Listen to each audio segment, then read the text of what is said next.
இன்னைக்கு என்ன செய்ய போறதுன்னு பார்க்கலாம்னா சாம்பார் தான் செய்ய போறேன். வாங்க.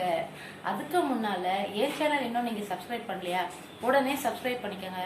பக்கத்துல இருக்க பெல் ஐக்கானை கிளிக் பண்ணிக்கோங்க. அப்பதான் நான் போடுற ஒவ்வொரு வீடியோவும் உங்களுக்கு நோட்டிபிகேஷனும் வரும்.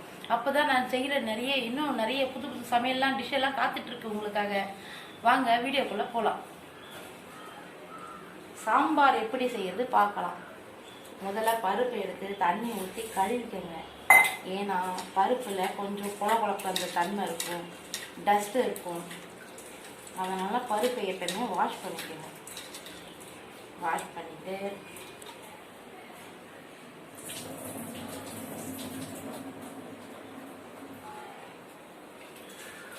இப்போ பருப்பை தண்ணிக்குள்ள போட்டுக்கலாம்.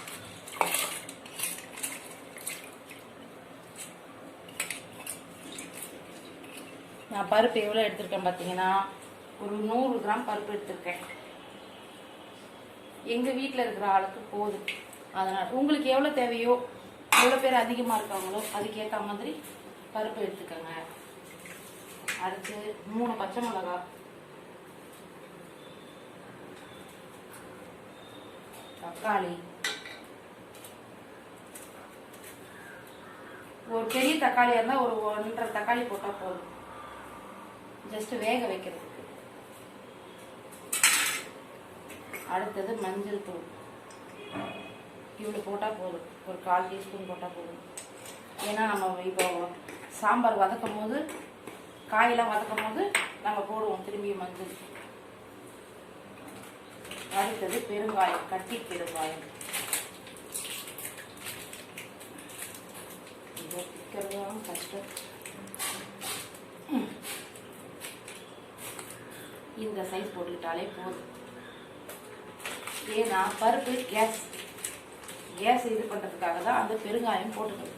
சில பேர் தூள் பெருங்காயம் போடுவாங்க. நம்ம கட்டி பெருங்காயம் போட்டுனா ரொம்ப பெஸ்ட்டு. அவ்வளோதாங்க. இதில் பருப்பு, மஞ்சத்தூள், பெருங்காயம், 3 பச்சை மிளகாய், ஒரு 1.5 தக்காளி சேர்த்துருக்கேன். அவ்வளோதான்.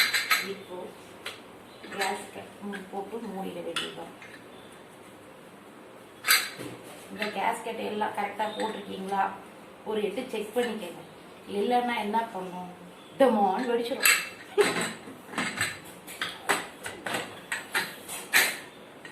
இப்போ அடுப்பை பற்ற வச்சுக்கோங்க. ஒரு 4 விசில் வந்ததும் சாம்பார் எப்படி செய்யலாம்னு பார்க்கலாம்.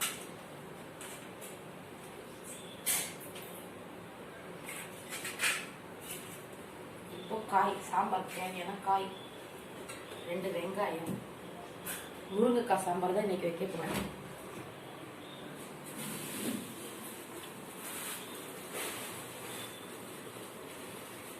முருங்கைக்காய்,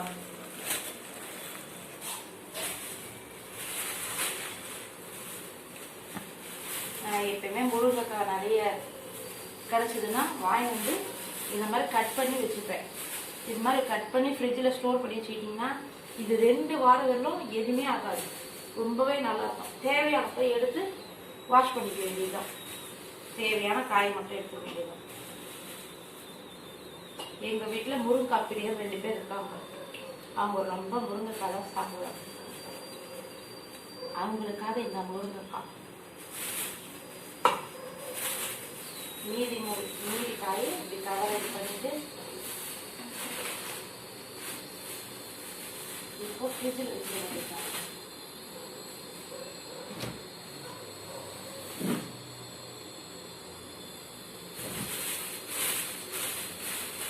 அடுத்து கொத்தமல்லி. நான் எப்பயுமே கொத்தமல்லிலாம் ஸ்டாக்காக வைப்பேன். கொத்தமல்லி பார்த்தீங்கன்னா அந்த அந்த வேரெல்லாம் எடுத்துட்டு க்ளீன் பண்ணிட்டு வச்சிங்கன்னா கெட்டு போகாமல், அதாவது பழுத்து போகாமல் ஒரு வாரம் வந்து தாங்கும். 7 நாள் வெளில வச்சுக்கலாம் ஃப்ரிட்ஜில்.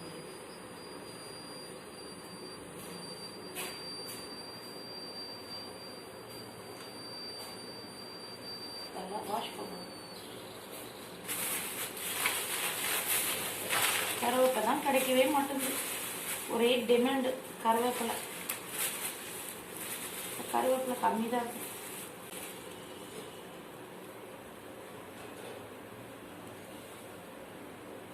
ரெண்டே கொத்து தான் இருக்குது கருவேப்பிலை. இதை வச்சுதான் நீ சாம்பார் வைக்க போற.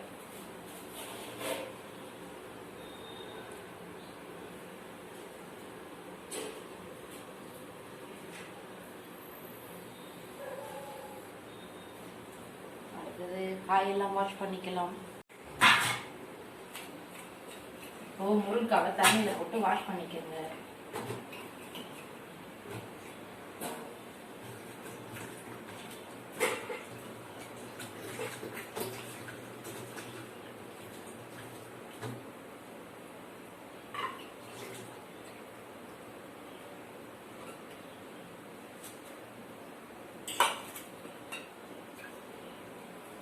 அடுத்தது கொத்தமல்லியை வாஷ் பண்ணிக்கோங்க.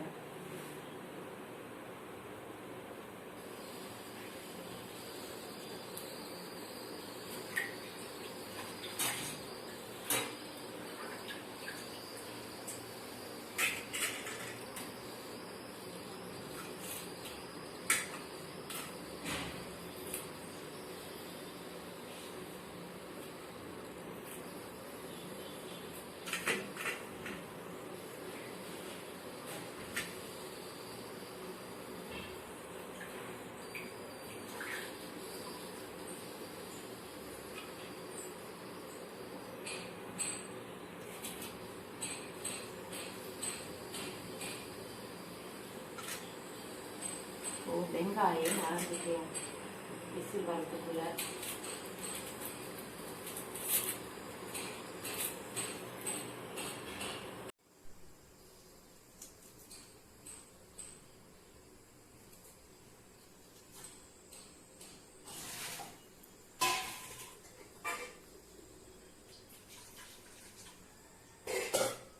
வெங்காயத்தை வாஷ் பண்ணிட்டு தான் அரையணும். சில பேர் என்ன பண்ணுவாங்க, தோலைதான் உரிச்சிட்டோங்க, வெங்காயத்தை எதுவும் கழுவணும், உள்ளதான வெங்காயம் இருக்குவாங்க. ஆனா அப்படி மட்டும் இருக்கக்கூடாது. உள்ள மட்டும் கிளீனா இருக்க பாருங்க. உள்ள சிலது அழுகெல்லாம் இருக்கும். அதனால வெங்காயத்தை எப்பவுமே கழுவணும். இந்த வெங்காயம் சரியில்லை. வெங்காயம் வாஷ் பண்ணியாச்சு. வெங்காயம் அரைஞ்சிருக்கோம். நான் எந்த கத்தியில தாங்க அரைவேன். எனக்கு இதுதான் பெஸ்ட். அருகாமனா உட்காரணும், கீழே உட்காந்துக்கிட்டு பொறுமையாக அரைஞ்சிட்டு போனோம். அது கத்தி தான் பெஸ்ட்.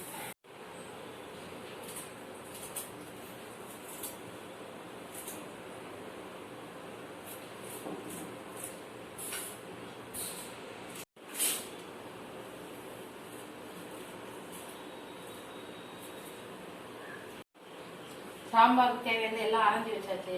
இப்போ சாம்பார் தாளிக்கலாம் வாங்க.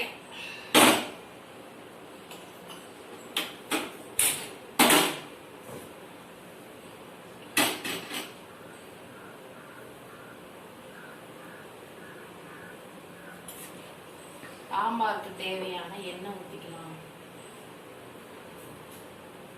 நான் எண்ணெய் கொஞ்சம் கூடவே ஊற்றிப்பேன். ஏன்னா சாம்பார் தாளிக்கிறதுக்கு முன்னாடி அப்பளம் பொரிச்சு வச்சுப்பேன் அதே எண்ணெயில. நமக்கு 2 வேலை ஆகாது, ஒரே வேலையா முடிஞ்சிடும். கரண்டி இங்க வச்சேன்.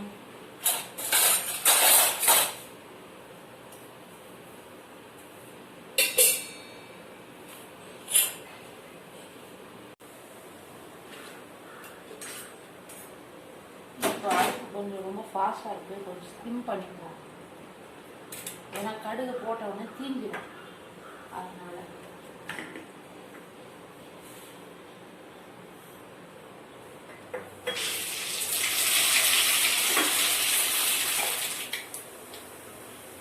கடுகு போட்டுமா. இப்போ சீரகம்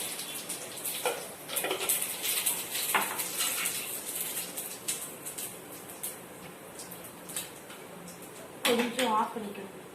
பூண்டு தட்டி பூண்டு பூண்டு பூண்டு தட்டி போட்டுக்கலாம். பூண்டு தட்டி வைக்கிறதுக்கே மறந்துட்டேன். எப்பவுமே சாம்பார் செய்யணும்னா பூண்டு தட்டி போட்டு செஞ்சோம்னா ரொம்ப வாசனையா இருக்கும் சாம்பார்.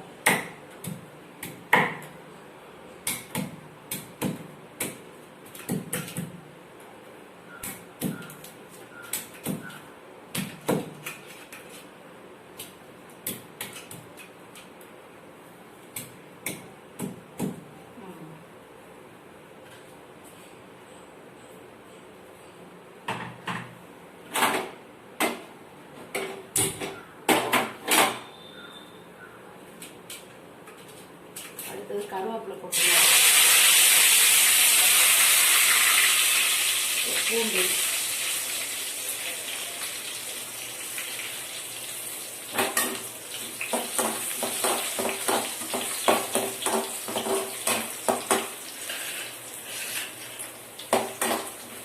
பூண்டு கொஞ்சம் வதங்கும்போது இப்போ வெங்காயம் சேர்த்துக்கலாம்.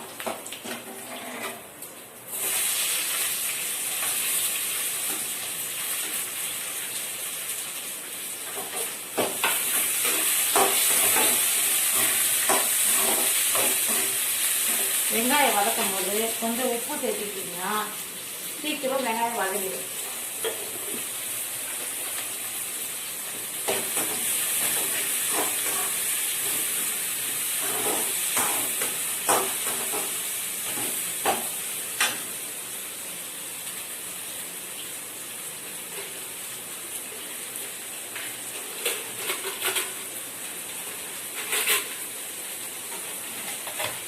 அப்புறம் முடியுது.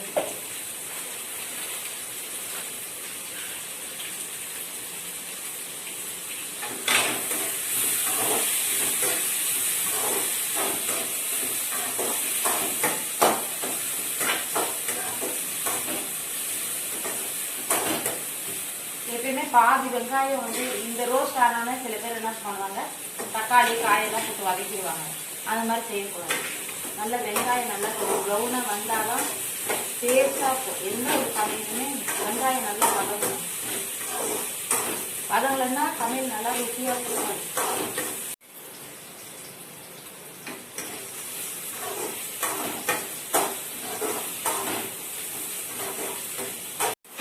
இப்போ வெங்காயம் வதக்கிட்டு இருக்கேன் பாருங்க. வெங்காயம் நல்லா கொஞ்சம் ப்ரௌன் ஆயிடுச்சு. இந்த ஸ்டேஜில் தக்காளி சேர்த்துக்கலாம்.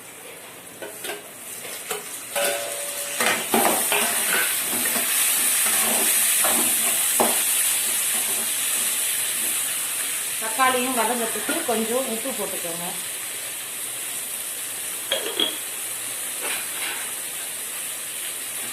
அப்போ சீக்கிரம் வதங்கிடும்.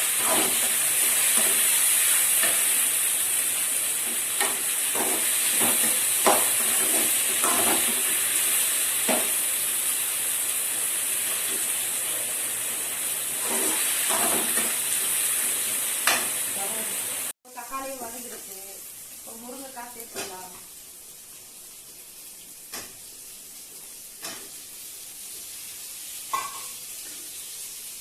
கொஞ்சம் போல உப்பு. உப்பு ஆல்ரெடி போட்டு இல்லை, அது தேவையானது. சாம்பார் கழுவு போடுங்க. ஆல்ரெடி மஞ்சள் போட்டிருக்கேன், அதனால கொஞ்சமா வந்துட்டு.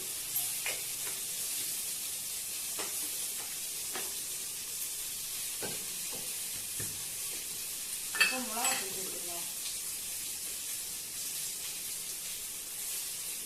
அவங்களோட காரத்துக்கு ஏற்ற மாதிரி சேர்த்துக்காங்க. நான் ஒரு 2 ஸ்பூன் சேர்த்துட்டேன். ஆல்ரெடி 3 பச்சை மிளகா போட்டுப்போம் இல்லையா, அதுவும் இதுவும் காரம் கரெக்டாக இருக்கும்.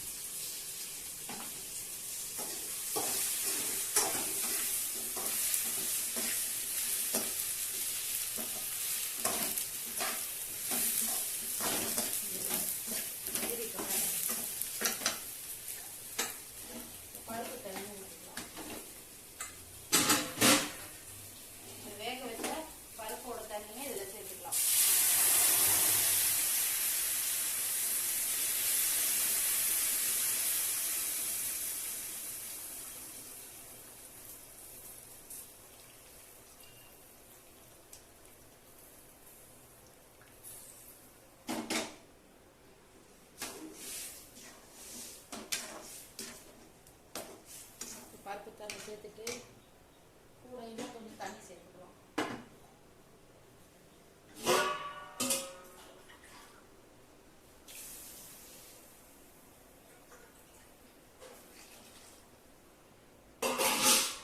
காய் வேகிறதுக்கு தேவையான தண்ணி.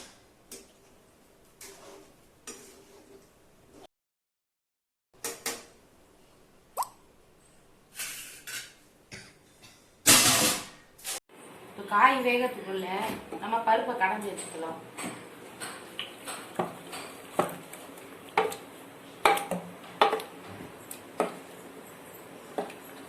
ஆல்ரெடி 4 விசில் விட்டதுனால பருப்பு பாருங்க கொஞ்சம் வெந்த மாதிரி தான் இருக்கும். கொஞ்சம் சும்மா ஒரு 2 இப்படி ப்ரெஸ் பண்ணி இது பண்ணிங்கன்னா பருப்பு நல்லா இதுவாகிடும், மேஷ் ஆகிடும். சில பேர் மிக்சியில் போட்டு கிரைண்ட் பண்ணிடுவாங்க, அது டேஸ்டே இருக்காது.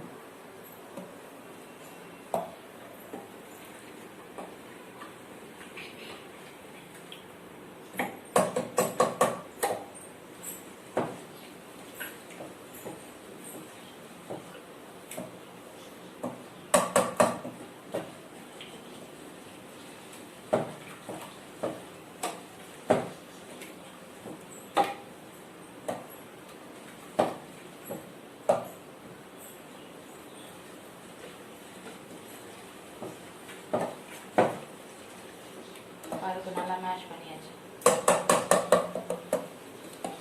போதும் இந்த அளவுக்கு.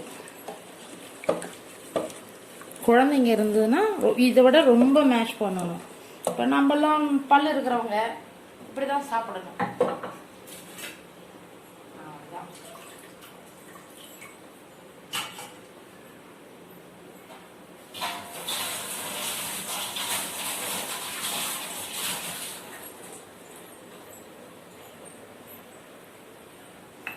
காய் வெந்ததும் அடுத்து பருப்பை காயோட சேர்த்த வேண்டியது.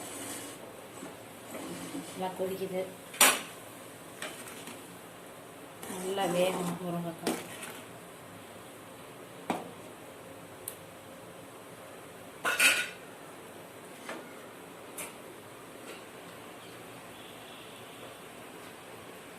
அந்த கேப்பில் எழுந்திரிச்சு பருப்புல சேர்த்துக்கலாம்.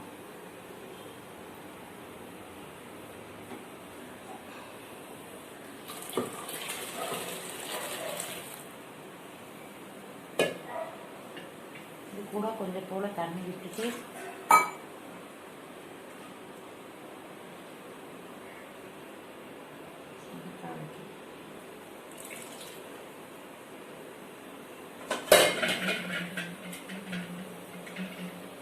அடுப்பை வச்சு 2 கொதி கொதிக்கணும்.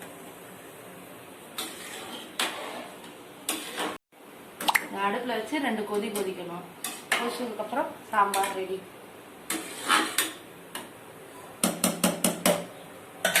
நல்லா சலசலன்னு கொதிச்ச உடனே கொத்தமல்லி தூவி இறக்கிட வேண்டியதுதான்.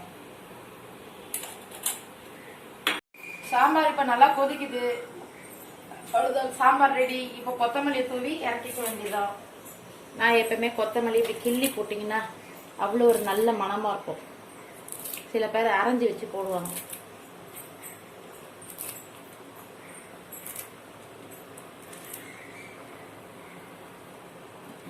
சாம்பார் ஸ்டவ் ஆஃப் பண்ணிட்டு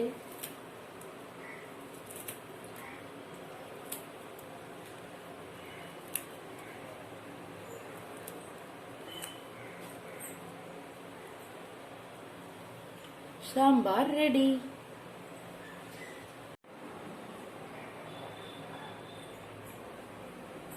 சாம்பார் ரெடிங்க. இந்த சாம்பார் செம்ம வாசனைங்க. இது மாதிரி நீங்களும் செஞ்சு பாருங்க. உங்க வீட்டுல செஞ்சு பார்த்துட்டு கீழே கமெண்ட் பண்ணுங்க. இந்த வீடியோ உங்களுக்கு பிடிச்சிருந்தா லைக் பண்ணுங்க, ஷேர் பண்ணுங்க, கமெண்ட் பண்ணுங்க. மறக்காம சப்ஸ்கிரைப் பண்ணுங்க. அப்பதான் நான் போடுற ஒவ்வொரு வீடியோவும் உங்களுக்கு நோட்டிபிகேஷனா வரும். பக்கத்துல இருக்க பெல் ஐக்கானை கிளிக் பண்ண மறந்துடாதீங்க. இதை செஞ்சு பார்த்துட்டு எங்களுக்கு ஃபீட்பேக் சொல்றீங்க. பாருங்க சாம்பார் என்ன சூப்பரா வந்திருக்குது.